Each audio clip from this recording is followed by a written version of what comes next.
C Joseph Vijay எனும் நான்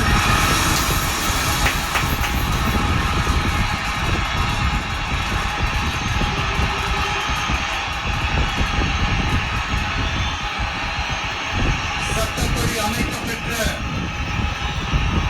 இந்திய அரசியல் அமைப்பின்பால் உண்மையான நம்பிக்கையும் மாறா பற்றும் கொண்டிருப்பேன் என்றும் இந்திய நாட்டின்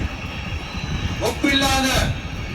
முழு முதல் ஆட்சியையும் ஒருமையையும் நிலை நிறுத்துவேன் என்றும் தமிழ்நாட்டு அரசின் முதலமைச்சராக உண்மையாகவும் உளச்சான்றின்படியும் என் கடமைகளை நிறைவேற்றுவேன் என்றும் அரசியல் அமைப்பிற்கும் சட்டத்திற்கும் இணங்க அச்சமும் ஒருதலை சார்பும் இன்றி விருப்பு வெறுப்பை விலக்கி பலதரப்பட்ட மக்கள் அனைவருக்கும் நேர்மையானதை செய்வேன் என்றும் ஆண்டவன் மீது ஆணையிட்டு உறுதிமொழிகிறேன்.